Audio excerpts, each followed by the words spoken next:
Great. Well, let's go ahead and kick off this session. I hope you hear me well, and as we have limited time and a lot of important ground to cover, we'll just get going. So to quickly introduce myself, my name is Eva Hershaw. I'm a land monitoring and data specialist with the International Land Coalition.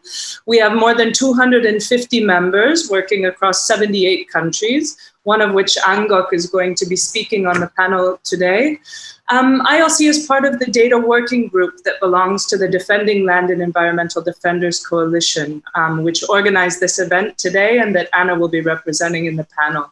So I'm happy to have you all here, those that are watching. I know for many of you it's an early hour, for others it's quite late, and I'm especially happy to bring this diverse roster of speakers to you today for a timely conversation about the dangers faced by land and environment defenders. So earlier this week, Global Witness issued its annual report, which confirmed that a record number of land and environmental defenders had been killed in 2019 at 212. And that number, 212 lives lost, means that an average of about 4 defenders were killed last year every week. And while we know that increasingly when we talk about the killing of human rights defenders, we are talking about those who work on land rights, who work on indigenous rights, and who work on environmental rights. We expect this situation to be exacerbated in the context of the pandemic as well. But we don't only want to talk about the problem today. We want to also look at what is being collectively done about it. We know that where data is available, 75% of global killings are preceded by a non-lethal attack. Yet most states are not regularly collecting data on non-lethal attacks against these defenders. And this lack of documentation has contributed to the levels of impunity that we see that accompany a lot of these cases. There are several initiatives and campaigns that have stepped into this gap, working with local networks to track, document, and make visible these attacks on land and environment defenders in the shrinking civic space in which they're moving. As we'll hear from our speakers, the need for this data has become more urgent as attacks continue and the numbers continue to grow. And as we work towards solutions, some important questions are raised. How can we track these incidents better together using local networks, regional collaborations, and global platforms? Can we align on data collection and methodologies in a way that allow us to look at common data points and draw common conclusions? How do we use these numbers together to increase the political cost of these attacks on defenders? I'll go now to the panelists who are going to help us unpack some of these questions and explain some of the work that's being done to better track these patterns of violence. First is Anna Spona, who manages the Civil Freedoms and Defenders Program for the Business and Human Rights Resource Center, and manages or works on the database of business-related attacks on human rights defenders there. The BHRRC is on the steering committee of the Defending Land and Environmental Defenders Coalition and works in the data working group as well. Our second panelist, Andrés Bermúdez-Llévano, was the general editor of the cross-border journalism project Land of Resistance, which documented attacks on environment and land defenders across 10 Latin American countries. Since 1993, our third panelist, Nathaniel Don Marquez, has been working with the Asian NGO Coalition for Agrarian Reform and Rural Development, easier to call them ANGOC, and it's a network of CSOs working on food sovereignty and land rights in 10 Asian countries. Finally, we have Deborah Leão, who is the civic space researcher covering the Americas for the Civica Monitor. It's a research tool providing up-to-date, reliable data on the state of civil society freedoms worldwide. We're now going to go to panelists. I'm going to encourage you. We will have a Q&A session at the end of the 4 presentations, but we would like you at any rate to leave questions in the chat as we go. We will be leaving important links in the chat and would encourage you to keep your eyes on it. In the meantime, if you have not filled out your name, your information in the roll call document shared in the chat, this is how we will stay in touch after the session. So to Anna, Anna, if you could talk to us about the need to find technical solutions to the problem we're discussing here, as well as building alliances. What is the data working group doing to overcome fragmentation and bring these initiatives together? Sure, thanks, Eva. So first, maybe if you allow me, I'll just briefly speak about Defending Land and Environmental Defenders Coalition, or as we call it, the DD Coalition, a bit more broadly. So it's the coalition of over 50 members, and it brings together diverse organizations that all share this goal of preventing and addressing attacks on land and environmental defenders. And this coalition is indicative of a broader trend of organizations that are working to protect the environment, land, and human rights, or that are supporting frontline defenders coming together to really coordinate work and demands and recommendations to governments, businesses, and investors that all have an impact on security of defenders, as you had said. Apart from the one that I'm presenting today, there are several like-minded coalitions that are also trying to reach the same goals. And I think this coming together is really important because ultimately we're all really after the same goal of reducing attacks and of protecting land and environment.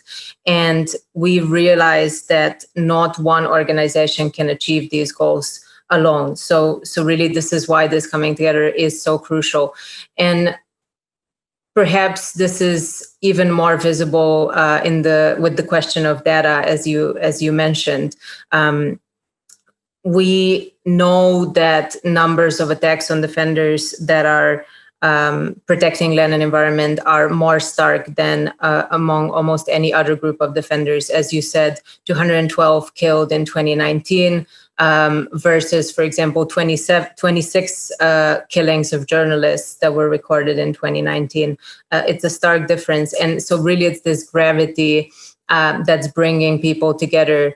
And so one might ask, well, if you already have these stark numbers, why are you coming together now around the question of data and aligning data?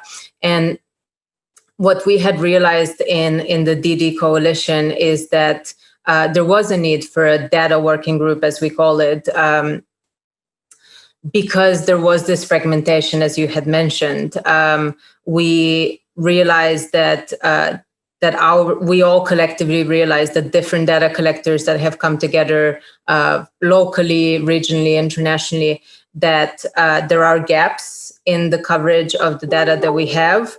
We know that many governments do not collect this data at all, especially beyond killings of defenders. NGOs also do not manage in many regions and countries to collect this data. And the numbers that we do have often are not completely aligned. So that's one reason. We also know that by not having this alignment, sometimes we can get questioned by those actors that want to portray these killings and attacks as maybe not being connected to the advocacy work that defenders do. So we realized that by coming together and telling a coherent story and having alignment in our methodologies, we can have a stronger voice and more coherent demands. And also we can better analyze what precedes killing so that we can have better recommendations for preventing those killings. And finally, we know that as you said, the attacks are going up. So really, we need to look at this data more systematically and come together to look at it so that we can better design prevention strategies as a movement. So maybe just the final thing to say is that because of all of this, we do have a project that the DD Coalition's Data Working Group is leading on, and that we have hired Técnicas Rudas to help us bring into life, which is to create a global data set eventually of killings and other attacks on land and environmental defenders. We are really trying to have an approach where we learn from existing data collectors locally and internationally, and avoid any kind of duplication. And just yesterday, we had an exciting conversation, the so-called Solve My Problem, where Access Now and RightsCon have really generously allowed us to pick the brains of many experts in the room so that we could advance our project with their knowledge and expertise. We are very happy for any of you to connect with us to learn more about this project and to help us move it forward. Thank you. Great. Thanks so much, Anna, for that overview and for bringing together some of the main lines of why this is happening and why we need to work together more. I'd like to go now to Andrés Bermúdez Llévano, who is going to talk to us about his work as it relates from the journalism project Land of Resistance. Andrés, what demand was the work being done by Land of Resistance responding to, and how does it meet this? Hello, everyone. Very nice to join you here. Well, we got together a group of journalists from initially 7 Latin American countries, now 10, a year and a half ago. And we got together after reading Michel Forst's 2016 report on environmental human rights defenders. As you might remember, he was until very recently the UN Special Rapporteur for Human Rights Defenders, and they get the chance to write a special report once every year on a subject they deem is relevant and present it to the UN. And in 2016, Forst chose environmental defenders, which was until then an issue that few organizations, few people were talking about. And when we read his report, we saw that that he listed a country he listed a series of countries that had the worst situation as far as the few available data sets could tell. And in this top 10, this dishonorable top 10 of countries with the worst situation in terms of violence for environmental defenders, 6 of the 10 countries were Latin American. And we started thinking this is a very serious problem. This is an underreported problem. This is from the side of journalism, but also in terms of civil society, it's a problem that is very invisible, does not have a lot of data. So we got together to see, to investigate what was happening.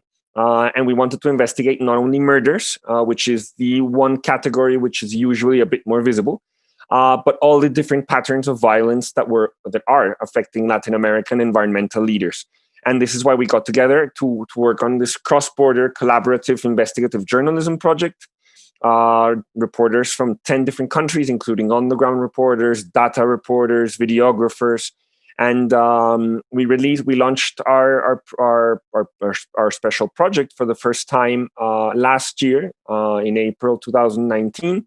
It was successful, in terms of getting a conversation started on the issue. So we decided to continue working on that, and we launched the second phase of the project in April this year.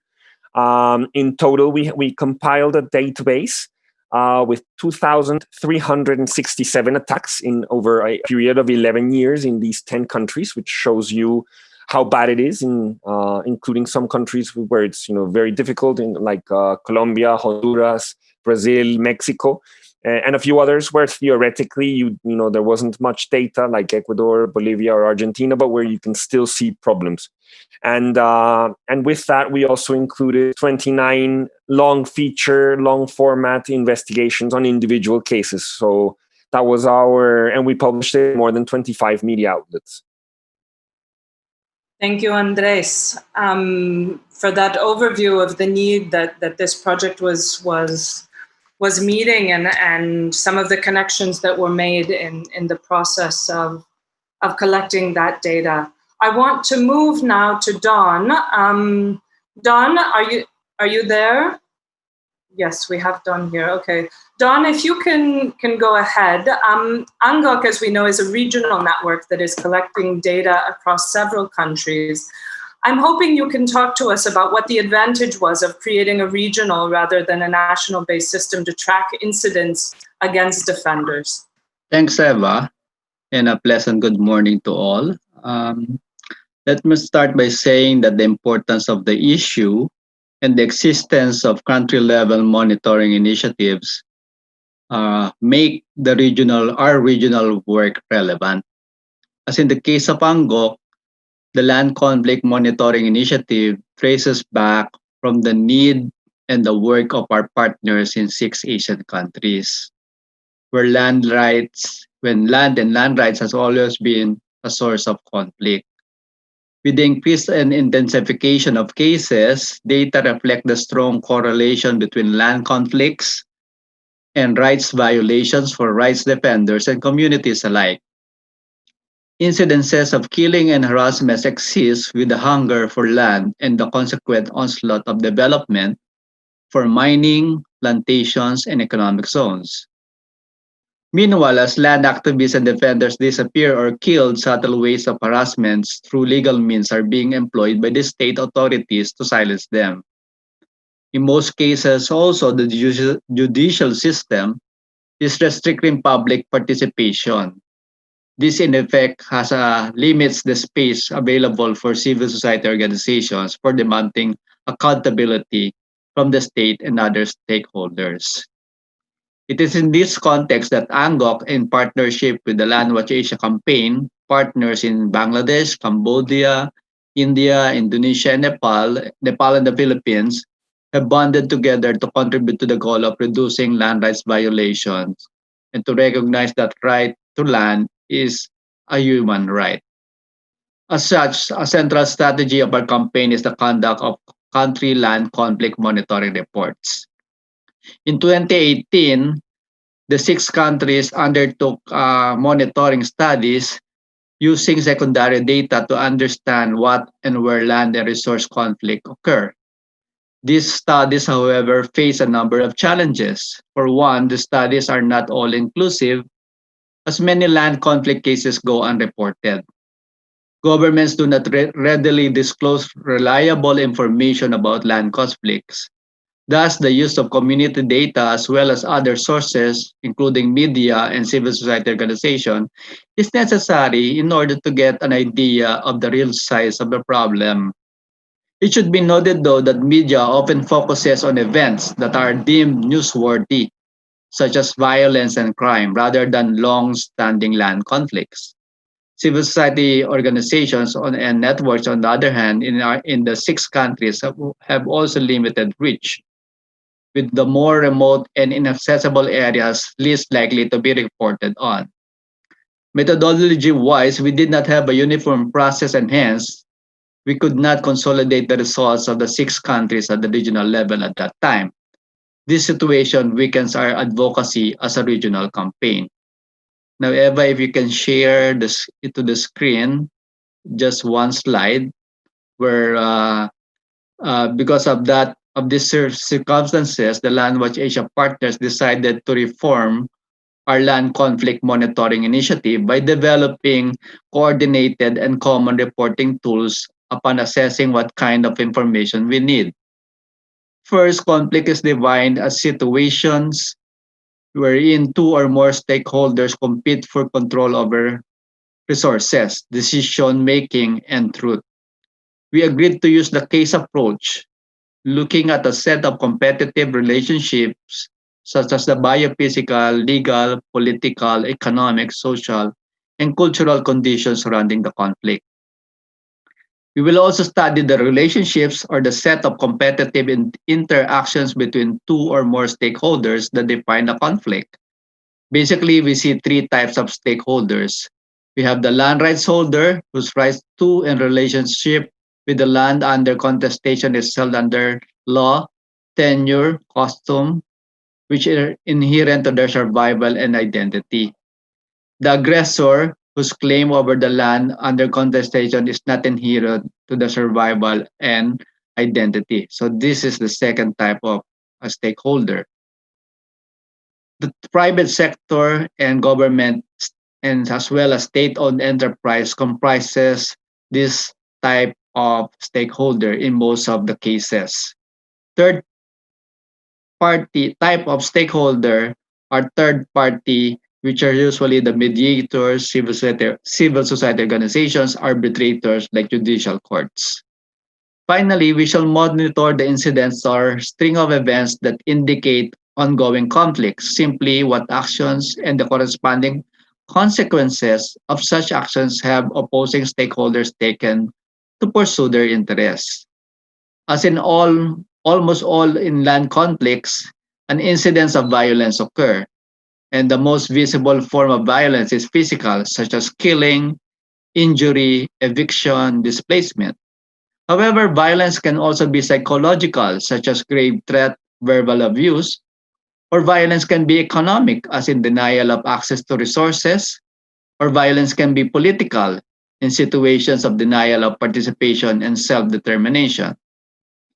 After the conduct of our regional training among our partners last March, we thus agreed to implement a common system for collecting data and information on land conflicts, including definition of concepts and database for encoding the data gathered.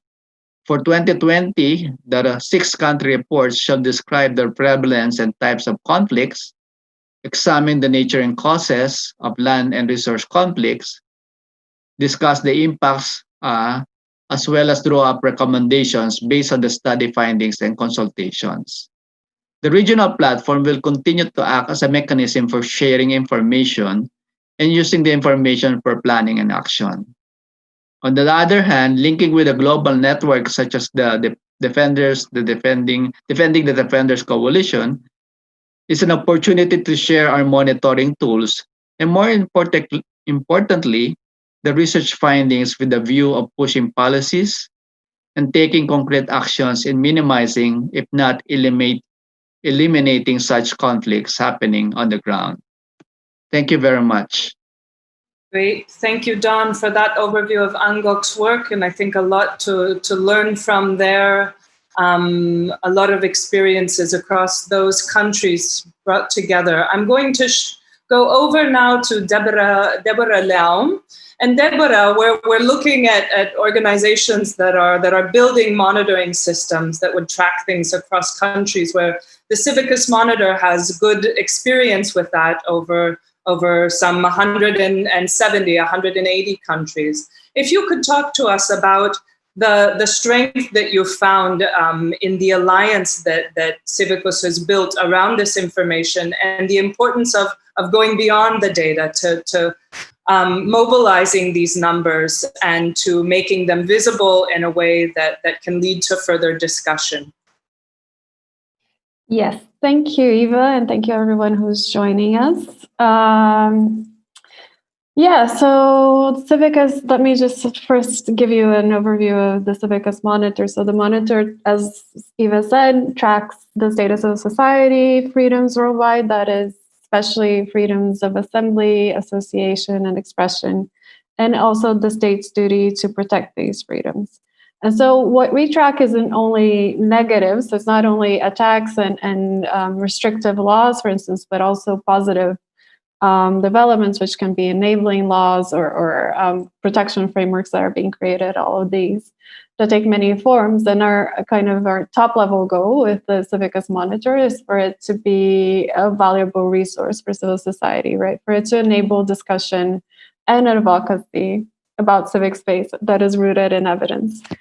So as you said, the strength of this, well, I would say that, look, for the type of data that we collect, I think it's really more powerful when it's there to support activist claims and to tell the stories of activists and of defenders in a way that creates solidarity and empathy. And so when we talk about, many of us have heard probably that civic space is shrinking, but what does that mean, particularly outside of the NGO bubble? What does it mean to say to somebody in the general public or to a journalist, civic space is shrinking? It's one thing to be able to say that, and another is to be able to say only 3% of the population of the world actually lives in countries where these freedoms are respected. And actually a huge amount of the world's population lives in countries where freedoms to mobilize, to organize are actually severely restricted. And so it's another thing as well to be able to say that, out of these many cases that we've gathered on attacks, this percentage is referring to land and environment defenders, for instance. And with the tracking initiative as well, what we found is that, we want to be able to build the stories that show when we talk about harassment, what are we talking about? We might be talking about a defender in a Latin American country. I cover the Americas, as you say, so that's my area. That for defending her community's right to water has had to wake up to threats graffitied on the walls of her house, or has had to present herself to the police station several times because of something posted on social media. And so when we talk about harassment, we're actually telling these stories. And that, I think, creates a sense of solidarity and empathy that otherwise is hard to create. And to show that, as you rightfully said, the killings are the end point, right? There is a whole history of attacks and a whole history of space that is not enabling people to defend their claims. And so these things, what they do is allow us to then communicate and go to international forums, which is something Civica does a lot, take these numbers and these stories to either the UN, or in the case of Latin America, the Inter-American system. So to create an evidence body, a body of evidence that supports these claims and that shows what it means when we're talking about reducing civic space. Thanks so much, Deborah. And we're going to start collecting questions from the Q&A, from the chat that we have on the main page. So if people want to leave those there, we'll be checking in. And it seems that there's a delay. If you want to unmute or request to unmute to ask a question, we should have that possibility. In the meantime, I'd like to build off of what Deborah said about stories. I want to go back to Andres. I know that Andres is working with a group of journalists that have leveraged stories about these incidents to talk about the need to bring these data back into stories, and maybe what your experience has been in moving that data into story form and how that can help an audience engage. Well, Actually, your question comes right to the point of what we did between the first time we launched Land of Resistance, Tierra de Resistentes, and what we have done over the past year. Because first of all, we were overwhelmed when we saw the amount of cases that, when we worked together, the first 7 countries, and that included 5 of the 6 Latin American countries in Michel Forst's dishonorable top 10. At some point we said, we might find some, we thought we were going to have a database with maybe 400 cases. And after 6 or 7 months of hard work, our first database was 1,300. And that's when we said, we realized the scope of this was much, much bigger than we had imagined. And obviously we had also done these in-depth reports in all 7 countries that showed these very harrowing cases. When we got together again last year and we added these three new countries, which included, Argentina, which doesn't have as many cases as the other countries, but still has them. Venezuela, where there was no available data and we knew the situation was very difficult. And Honduras, which is the second country in Latin America with the most cases. And very sadly, I think the first in the world in terms of the amount of attacks, if you take that to a per capita basis. And one of the interesting things, that's when our database grew to 2,300 cases. But one of the interesting things that happened was that we got new journalists on board on the countries that had already been part of the project in the first time around. And what started happening was that we decided to investigate the cases that we had found in our database further, because our database in the end became like this open repository of stories that need to be told. And a lot of our journalists began to seek out, to identify stories within our data set and say, this story calls my attention. This story, it sounds like there's a lot more going on than, the relatively limited data that you find in our data set. It's still a complex data set. You can see which person or which community has been attacked, what type of attack, what has been the context of violence in that area. And, what has been the context of their struggle? What is exactly their resistance and their defense of an ecosystem or a natural resource. But that's it. It will take you, let's say, 4 minutes to read each small bio on our data set. And there's a lot of those stories that were worth going into further detail. And what we're seeing now is a pool of journalists in the region that are interested in looking at cases in more detail. We are promoting this amongst younger journalists as well. We know that COVID is also, has made a lot of these communities more vulnerable, since the state presence is, ironically, less available with national lockdowns and the entire response to the pandemic. And what we're trying to foster foster a culture of journalists looking at this data and spotting new stories within the data. And not only within the data, but another exercise that we did, and I was the author of that piece, was one of the most dramatic things that the data allowed us to understand was that at least 40% of the cases that we found information that suggested that they had already previously alerted institutions on a national or international level on their levels of risk. Because what we used to see was governments usually say, this is too bad that this happened, but we had no idea this person or this community was in risk. What our data allowed us to see is that this is not so true. There's a lot of situations in which people have been attacked after they had presented warnings to the state saying, look, this is wrong, this is happening, I need your protection.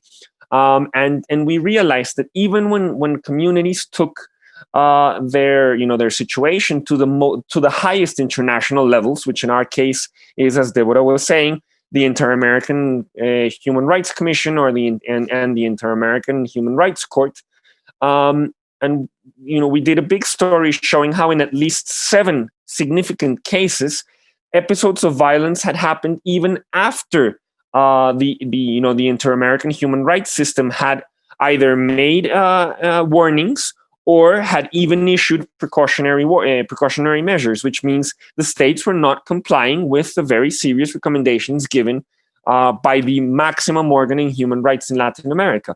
And to the point that in one case in Brazil, and this was absolutely, it was registered in a couple of local media outlets, but it had not even, gotten big visibility. But a commission of the Inter-American Human Rights Commission, including 2 commissioners, were attacked during 2 separate visits or 2 different visits in one same trip to Brazil. So they were getting together with communities to discuss issues with them, and they were attacked there, not just the communities, the commissioners themselves.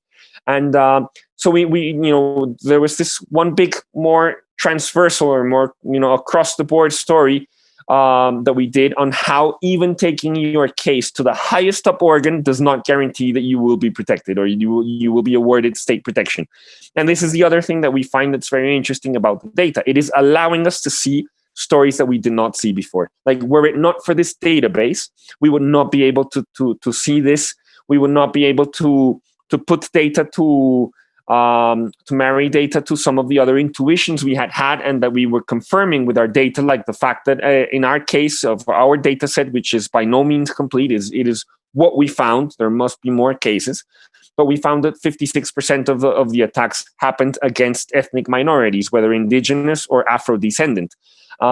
Which they're not 56% of our national population. So you can see that they are being specifically targeted. And in our case, what was very interesting was that data was either both allowing us to find new stories that were worth covering and understanding broader patterns that are very important and that, were it not for the data, we would not see. Thanks so much for that, Andres. And you bring up, as a team of journalists, this question about who our target audience is, right? When we're generating this data, who do we want to see it? Who do we want to understand it? And who do we want to act on this, right? And I might bring in Dawn. Dawn, we're seeing a question in the chat about signal boosting from journalists. Often there's a natural platform, right, built into the work that they're doing. For a data collector like Angok, you're often directly engaging with policymakers and with governments that are hostile to the work that you're doing. How do you do that? And knowing that the reception might not result in action or not the action that you want, what recourse is there? What other routes can you take to make sure that you're making noise around this severe situation in the countries where you're monitoring the attacks? Well, as first of all, the reason why we're trying to systematize our approach in the monitoring is that we want it to be more evidence based. Because if you deal with policymakers, in particular with governments, representatives, you have to have your facts straight and to make a case that wants you to the case you're presenting is not just an example, but it's happening in almost all throughout the country. The second point I think is that we should be able to link the cases to land policies and programs, whether the lack of policy or the non-implementation of existing law or poor implementation of programs have caused such land conflicts. For instance, as in the case of the Philippines, while we have already progressive agrarian reform program, in a number of situations, even the farmers who have been provided title certificate of land ownership awards by the government, we have situations where farmers cannot physically till the land because landowners protest the case to the courts and therefore deprive the rightful beneficiaries of the agrarian reform program from tilling the land. Or you have cases where you have overlapping land claims because of the overlapping legal frameworks. You have overlapping institutional mandates of different land agencies. So by bringing a case, we were able, for example, to get into dialogue different land agency to reflect and determine which parts of the different laws, land laws, contradict or overlap with each other. My third point is that we should be able to convince them that by reducing or addressing such conflicts, it brings peace and development, and therefore contributes to the overall goal of reducing hunger and poverty. Finally, I think a technique that we have also used is that the use of infographics, because policymakers have they tend to they're not interested in reading long long papers. So being able to capture the results of the research in a creative way using graphics is also one way of capturing their attention. Great, thanks for Don for that, and maybe we could go back if Deborah, I would be interested to have you reflect on what both Andres and Don have said about the need to tell stories, the need to show infographics, the need to boil down the often rich sets of data that you're gathering and make them presentable in a way that they can be spun on social media, right? That they will have a kind of viral uptake that complex, heavy data sets with a lot of detail cannot get. How does Civicus Monitor approach this? Yeah, these are excellent points, really. So, I mean, tracking and researching is already a tremendous effort, right? It's something that it costs a lot to sustain and resources and all that. And then communicating this is another tremendous effort that we do kind of as inherent to our work. Because we, as Civicus Monitor, we work as a research collaboration. So we have researchers within Civicus, but we also work closely with research partners, which are usually regional organizations. So they have members in the countries that we cover, and et cetera. And the point of the Civicus Monitor is to have a platform that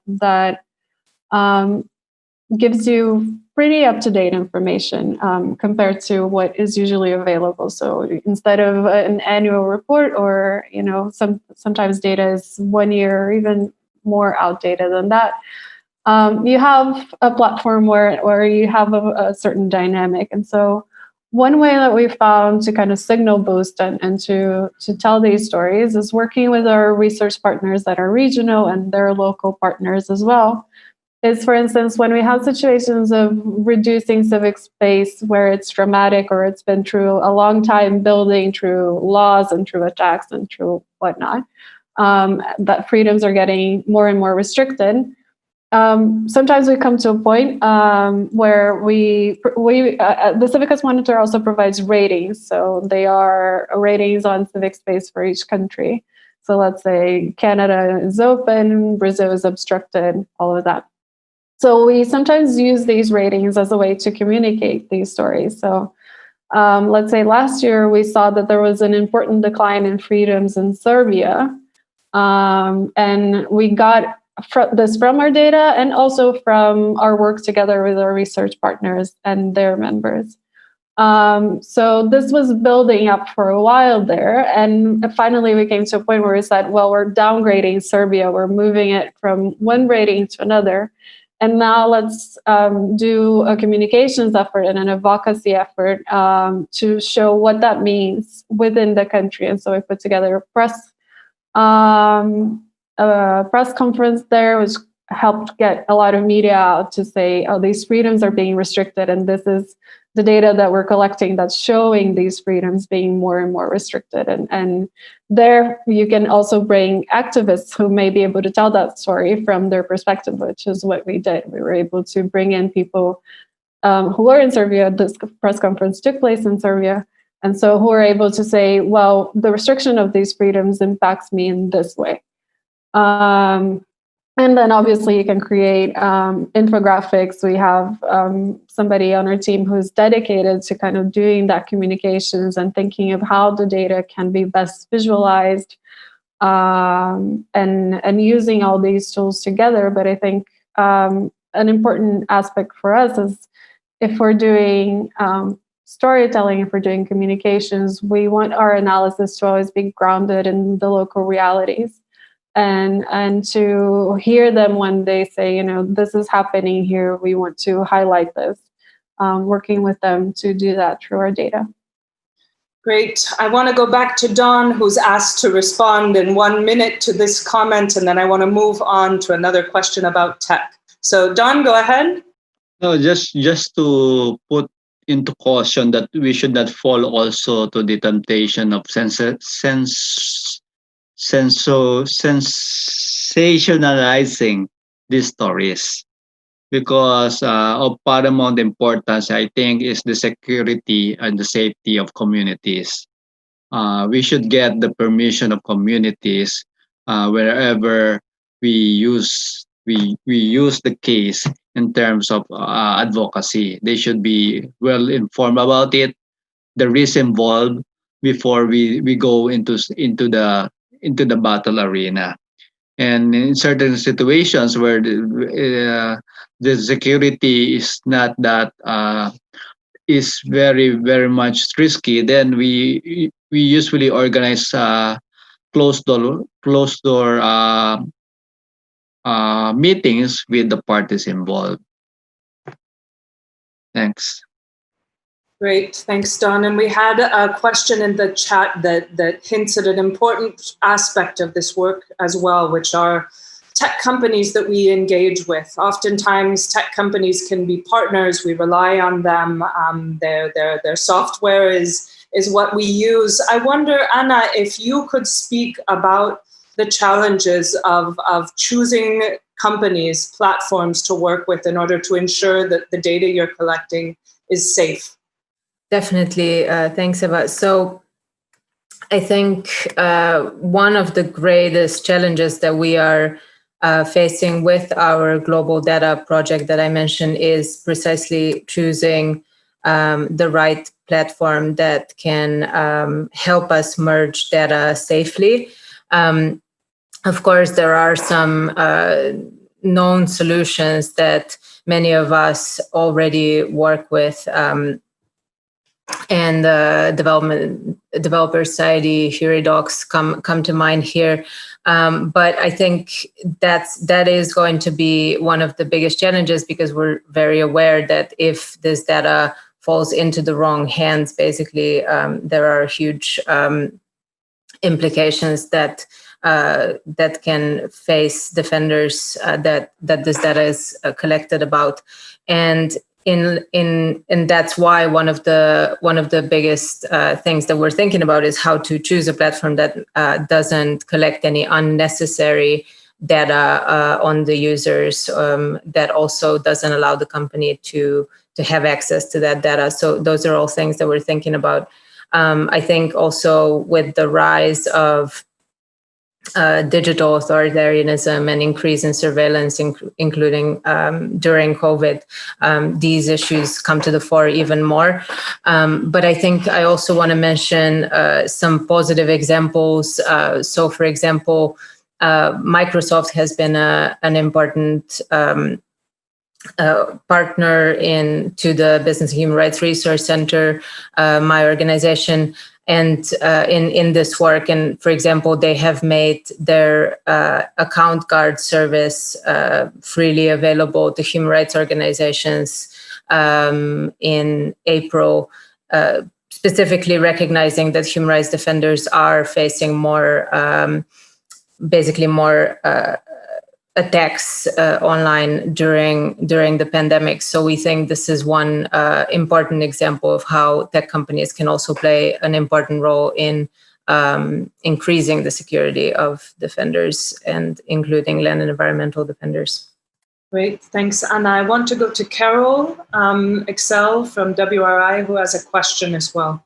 Thank you, everyone, of the panelists. I think this has been a very interesting session. I'm really interested in some of your thoughts around how data can help us address the issue of impunity, including for governments and businesses, and how we can use this to really ensure that we raise the political costs of different attacks, noting that some defenders' cases get a lot of visibility and others don't. So I'm really interested in how we make those decisions and how we use data responsibly to address that really difficult problem. Thanks. Does anyone want to come in on that question? Don, Anna, Deborah, how do we raise the political cost of those, bringing down impunity, giving visibility to those cases that are less visible? I'm happy to jump in if helpful. So at the Resource Center, and I think also our role within the coalition has been to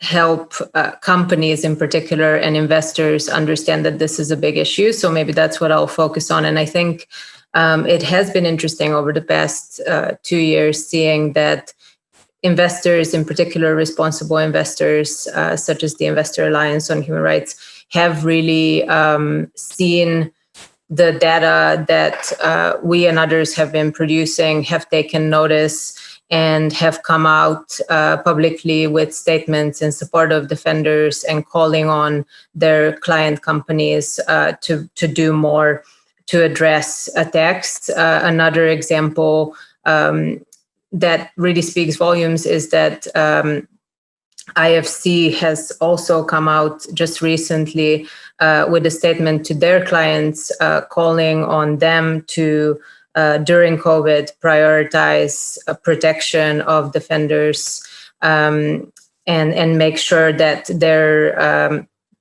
the operations that IFC invests in do not result in attacks on defenders, that their clients should be investing in new technologies in order to, and new communication means in order to reach defenders during this time, etc. So I think using our data to make the case to investors that this is a really salient issue, as well as to companies themselves, is one way of reducing impunity for attacks.